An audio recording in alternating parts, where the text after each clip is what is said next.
Familjet e cilët janë shfrytëzues të ngrohjes qendrore sot u zgjuan në ambiente me temperaturë më të lartë për shkak të fillimit të sezonit të ngrohjes. Nga Elektranët e Maqedonisë së Veriut ka njoftuar se për shkak të gjetjes dhe riparimit të defekteve, objekte të caktuara në Taftaligje 2, Kisellavod dhe Qendër do të mbeten pa ngrohje. Alsat vizitoi disa nga lagjet e Shkupit për të kuptuar nëse ngrohja qendrore ishte aktivizuar që nga orët e mëngjesit.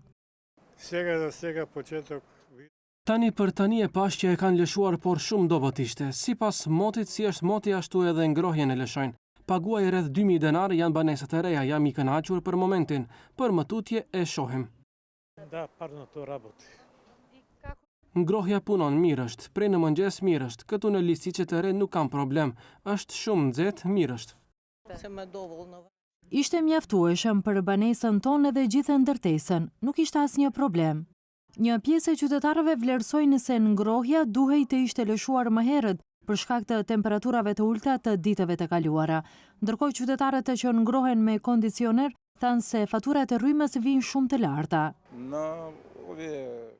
Unë ngrohem me kondicioner momentalisht, kam edhe pak dru, 2 metër kub. Rrym paguajmë prej në 15.000 e më lartë. Kishte pak ngrohje sa radiatorët mos t'jenë të ftohtë. Tani është mirë, po deri tani vetëm unë e di se sa ftohtë ishte. Më ftohtë ishte në dhomë se jashtë, sepse radiatorët ishin shumë të ftohtë dhe ftohnin hapësirën. Në njoftimin e MV-s bëhet e ditur se sistemi i këtij institucioni ngro rreth 66.000 konsumator aktiv, nga të cilët 65.000 familje dhe mbi 1.000 konsumator biznesi, duke përfshirë spitale, qendra shëndetësore, shkolla të mesme dhe fillore dhe kopshte. Gjithashtu nga MV informojnë se gjatë muajit tetor dhe gjysmën e parë të nëntorit, furnizimi me energji termike do të varet nga temperatura dhe kushtet atmosferike në kohë të ndryshme të ditës.